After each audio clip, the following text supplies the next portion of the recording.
Kendrick Lamar is walking around wearing hand wraps at the Grammys. DJ Dahi just confirmed he's on the new album, and now a tweet is going viral claiming the next Kendrick project is boxing themed and coming soon. And I need you to understand something before we go any further, because the way this is being framed on your timeline right now is the exact opposite of what is actually happening. The story you are being sold is that Kendrick Lamar is chasing relevance. The story that is actually unfolding is that Kendrick Lamar is the only artist in his tier that does not have to chase anything because the machine is chasing him. And the reason the Drake side of the internet is melting down at 3 in the morning under every single one of these tweets is because they already know what a themed Kendrick album looks like when it lands. They have already lived through what a themed Kendrick album does to the culture, and they are watching the exact same setup happen again in real time and pretending they cannot see it. Everybody saw the hand wrap. Everybody saw the Terrence Crawford comparison. Everybody saw the DJ Dahi confirmation. Nobody has connected the fact that these three things are not three separate stories. They are one story, and that one story has a release window that has been telegraphed so clearly that the people denying it the loudest are the ones who are the most terrified of it. This is not about a rumor. This is about a rollout. And when we get to the part where I break down why the boxing theme is not aesthetic, why it is a strategic frame that locks Drake into a corner he cannot rap his way out of, and why the label side of the story is even more damaging than the music side, you are going to see why the entire narrative of the last 6 months has been pointed at this exact moment. This is not a Kendrick fan celebration video. This is a systems video. And by the time we are done, the version of this story you walked in with is going to look like the trailer for the version you are walking out with. Drop your thoughts in the comments, hit like, and subscribe. Let's get into it. Now let me set the table properly, because if you are just tuning in and you saw the tweet that says Kendrick Lamar is dropping soon, project is boxing themed, and you are trying to figure out if this is real or if this is just another one of those Twitter fakeouts, I need you to understand the timeline that we are working with, because the timeline is the whole game.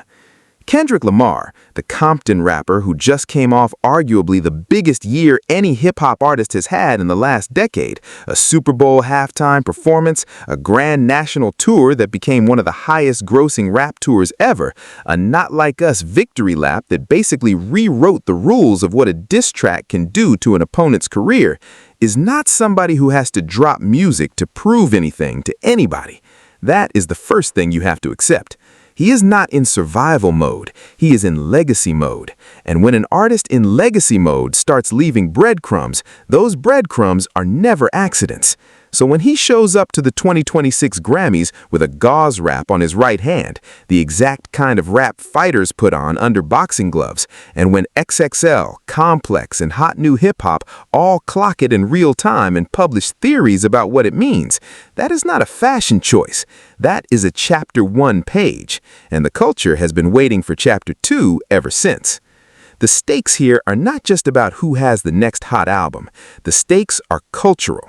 If Kendrick drops a themed conceptual album right now, in this specific climate, coming off the biggest beef victory in modern hip-hop history, with Drake having just dropped Iceman and 2 additional projects that Billboard themselves confirmed, reference Kendrick and the beef on songs like Make Them Pay, Make Them Know, and Janice STFU, that album does not just enter the conversation. That album becomes the conversation. It resets the entire industry cycle. It positions Kendrick as the only artist on the planet whose non-diss music somehow reads as a diss because the other guy will not shut up about him. The financial stakes are enormous. We are talking about touring cycles, publishing splits, streaming windfalls, and Grammy campaigns that will be built around this rollout. The reputation stakes are even bigger. Because if this album lands the way everything he has done in the last 5 years has landed, then the debate is not who won the beef anymore.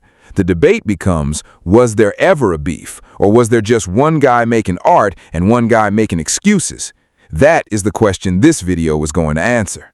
So let me walk you through the surface evidence first, and I want you to pay attention to how many separate signals are pointing in the exact same direction, because when you see them stacked one on top of the other, the picture stops being a rumor and starts being a rollout. Signal number one is the hand wrap. On February 1st at the 2026 Grammys, Kendrick Lamar showed up wearing a full boxing-style gauze wrap on his right hand. This was not a bracelet, this was not a bandage. This was the exact type of pre-glove hand wrap that a professional fighter puts on before entering the ring. XXL published a piece titled "Kendrick Lamar's Boxing Hand Wrap at Grammys Could Mean," and they were not the only ones. Complex ran their own breakdown, Hot New Hip Hop ran theirs. Every credible hip-hop outlet caught it because it was impossible to miss. This is a guy whose visual choices have historically been 3 chess moves ahead of the audience. The Damn cover was a message. The Mr. Morale cover was a message. The PG Lang branding was a message. He does not wear a boxing wrap to the Grammys because his hand is tired. Signal number 2 is the Terrence Crawford comparison. Kendrick has already publicly likened himself to Terrence Crawford, one of the most technically precise, pound-for-pound elite boxers of his generation, a fighter who is universally respected for his footwork, his patience, and his ability to make opponents look completely out of their depth. That comparison did not come out of nowhere. That comparison was placed. Signal number 3 is the DJ Dahi confirmation. Rolling Stone published a piece titled "DJ Dahi Breaks Down the 5-Year Process Behind Kendrick Lamar's New Album," a piece where one of Kendrick's most trusted producers, a guy who has been in the room for some of the most important records in his catalog, is now on the record about a project that has been in development for 5 years. 5 years. That is not a quick reactionary follow-up to Not Like Us. That is a long, deliberate, architected body of work. Hot New Hip Hop confirmed DJ Dahi's role. Instagram accounts, including Vibes No Cap, posted that DJ Dahi has been sending 89 beats to Kendrick, alongside work for Schoolboy Q and SZA. Signal number 4 is the tweet itself, the one that has the Drake stans crashing out at record pace, the one claiming the project is boxing-themed and coming soon, alongside a separate report that Kendrick is dropping a new song on DJ Dahi's album on August 28th. Now, I want to be careful here. The specific date is unverified, the specific tweet is unverified, but what is verified is that multiple outlets and multiple insider accounts are pointing at the same window with the same theme. When 4 separate signals from 4 separate directions all point at the same thing, that is not a coincidence. That is a rollout. And the Drake fans who are typing paragraphs under every single one of these posts already know it, which is why they are trying to poison the well before the music even drops. And oh, do I have more for you, because the surface signals are just the appetizer. The stans are really not going to like this next part, because we are about to leave the visible internet and get into what the people who actually work in the room have been saying. The artists, the producers, the insiders, the culture carriers who are not tweeting for engagement, they are speaking because they know something. And when I tell you the pattern of who is quiet and who is talking right now is one of the loudest tells in the entire situation, I want you to remember that I said that, because we are going to circle right back to it before this video is over. Stay locked in. It gets worse for the other side from here.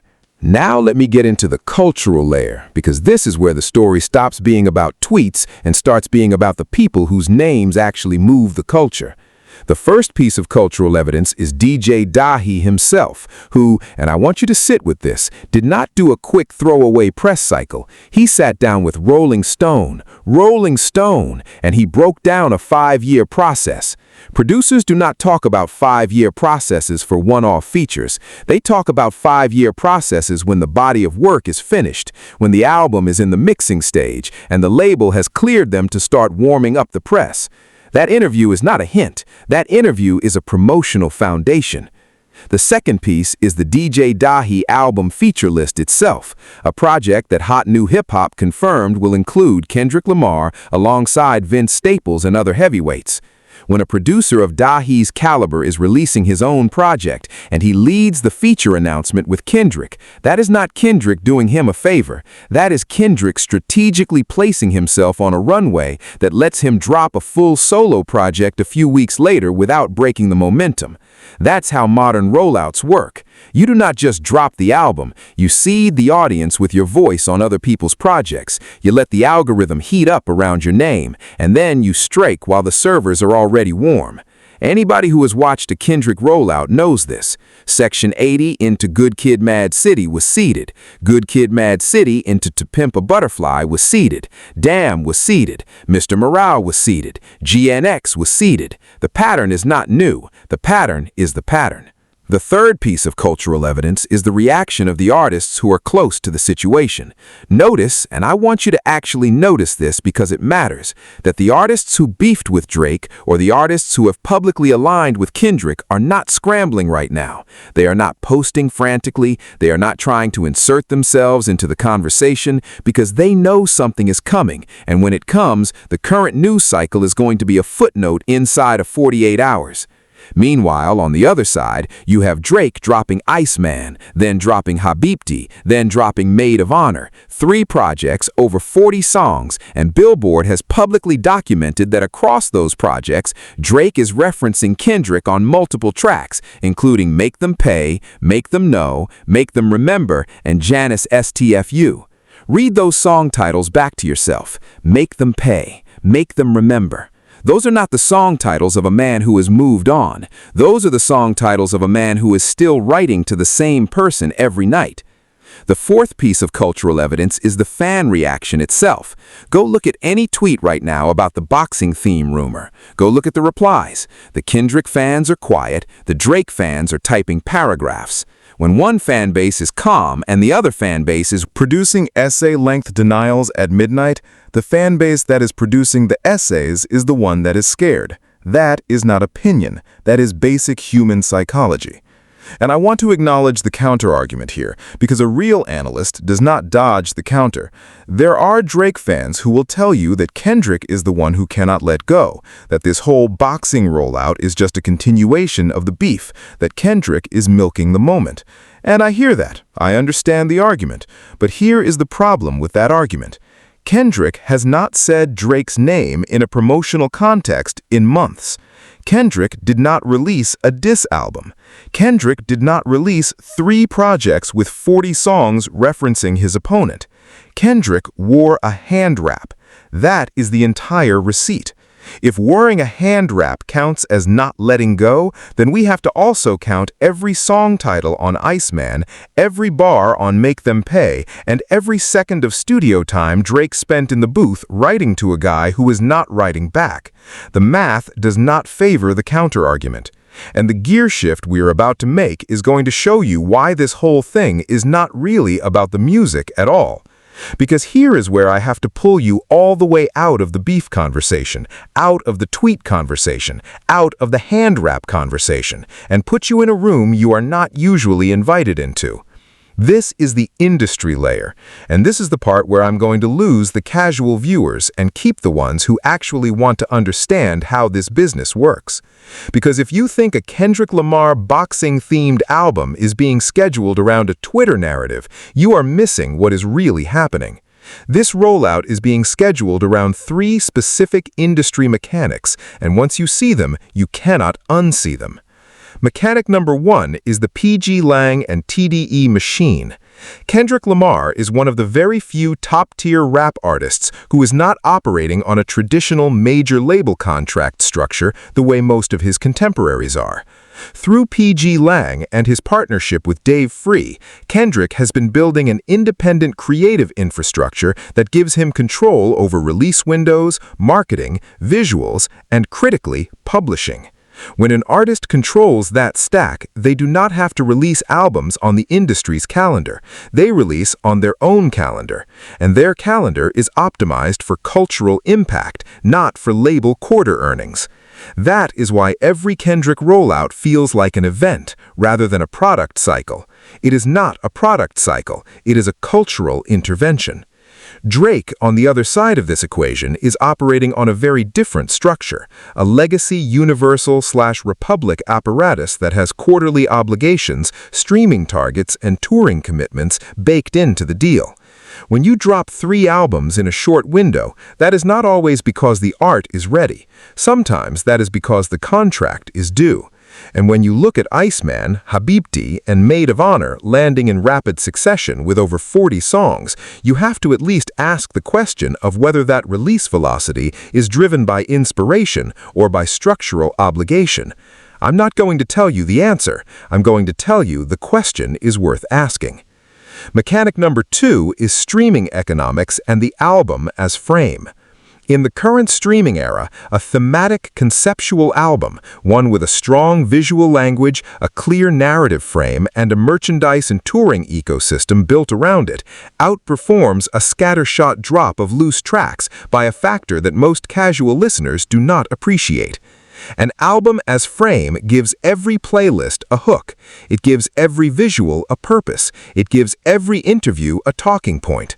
When Kendrick chooses a boxing theme, and I'm operating under the assumption that this rumor is directionally accurate based on the surface signals we have already covered, he is not just picking an aesthetic, he is picking a frame that generates infinite media content on its own.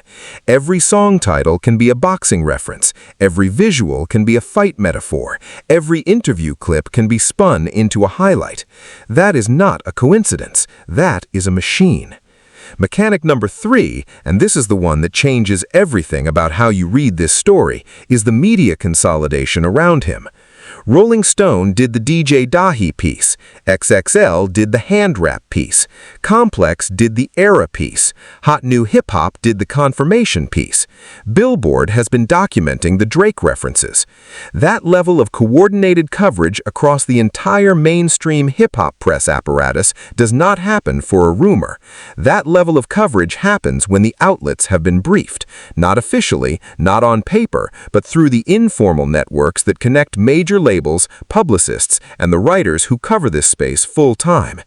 When every major outlet is publishing pieces that point in the same direction within the same window, the industry has already made its bet. The industry has already decided this is happening. And once you understand that the industry has already decided, the debate about whether this is a real rollout or a fake rumor collapses. Of course it's a rollout. The only remaining question is the release window.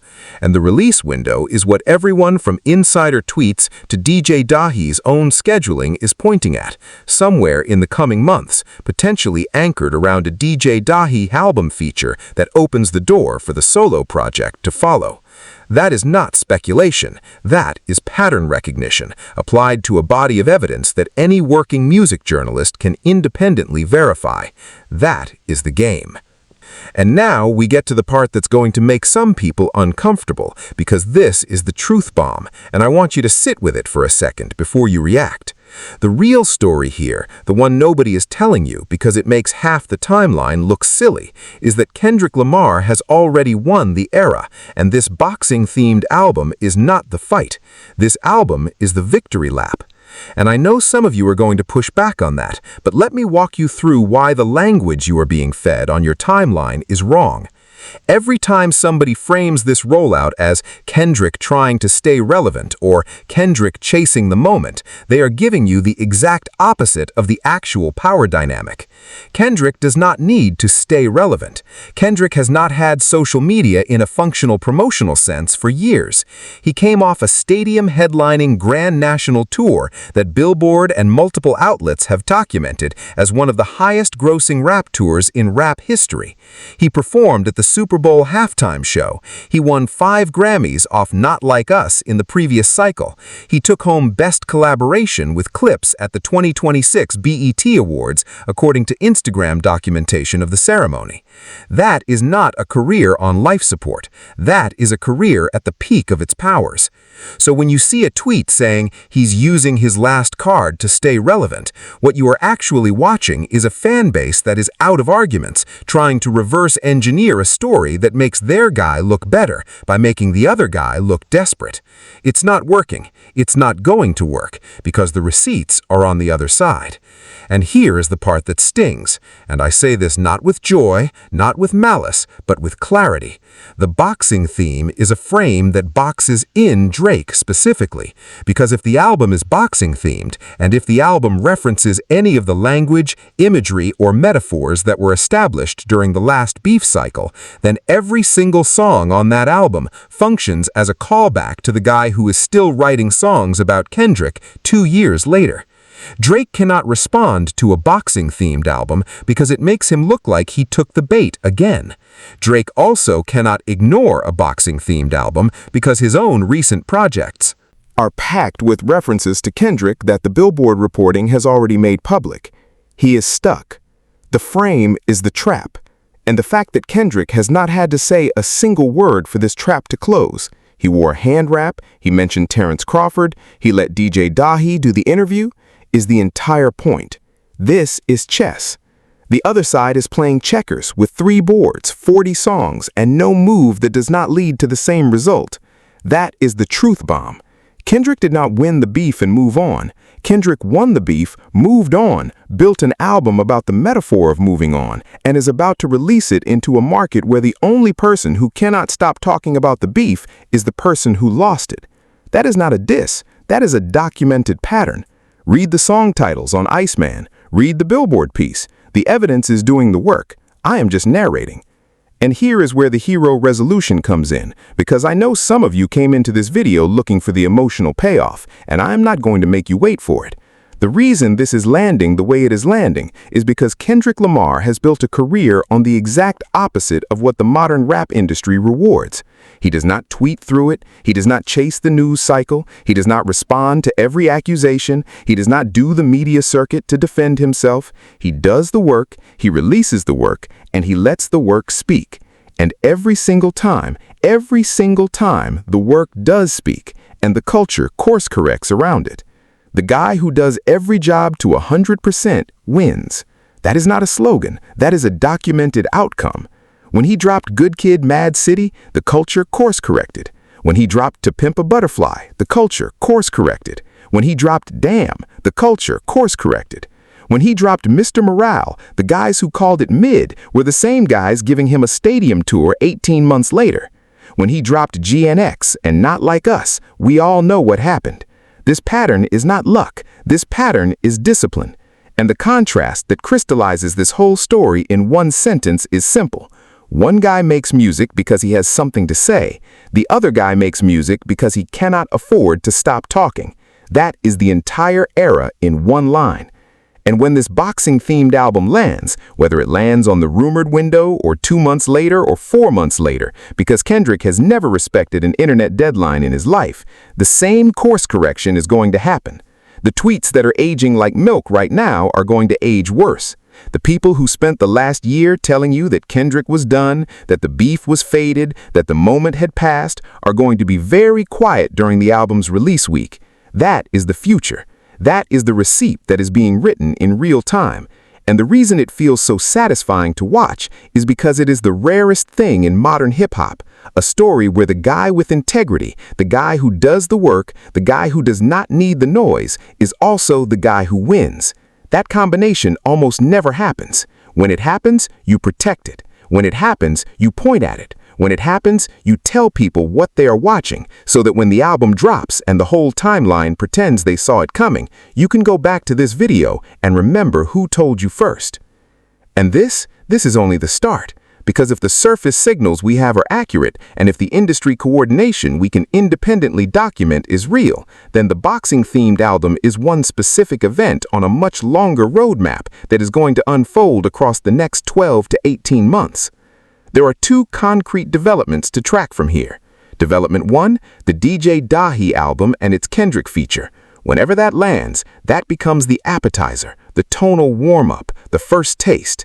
Pay attention to the reception, pay attention to the production choices, and pay attention to whether the feature has any thematic language that echoes what a boxing-themed album would sound like. Development 2, the visual rollout. Kendrick Lamar rollouts historically get announced through visual language, not through press releases. Watch for short films, watch for Dave Free directed content, watch for the PG Lang website updates. When the visuals shift, the album is close. There is also a third thing to track, and this one is going to be the most fun. Watch for the responses from the other side. Watch which artists get quiet, which artists get loud, and which artists suddenly find themselves needing to reschedule their own release windows to get out of the way. The industry moves in patterns, and once you know how to read the patterns, you can call the release date within a 2-week window. If you have made it this point in the video, you are amazing, and you are also the exact viewer I have building this channel for. Because we don't do reaction content here, we do system analysis, we do rollout breakdowns, we do the work that helps you understand not just what is happening, but why. So if this broke it down for you the way you needed it broken down, hit that like, drop your prediction on the release date in the comments. I want to see who calls it closest, and subscribe, because the moment DJ Dahi's album drops, the moment the first single leaks, the moment the PG Lang website changes a single pixel, we are going to be on it in real time. And speaking of what's coming next, the next video I want you to watch is the one where I break down exactly how Drake's Iceman album became the receipt that Kendrick didn't have to write, and why the 40+ songs across those recent Drake projects are being read by industry insiders as the single biggest self-inflicted narrative wound of any major artist in the last decade. It's worse than you think. It's documented across Billboard's own reporting, and by the time we're done with that one, the entire tweet cycle you're watching right now is going to look completely different. Click it. You're not going to want to miss it.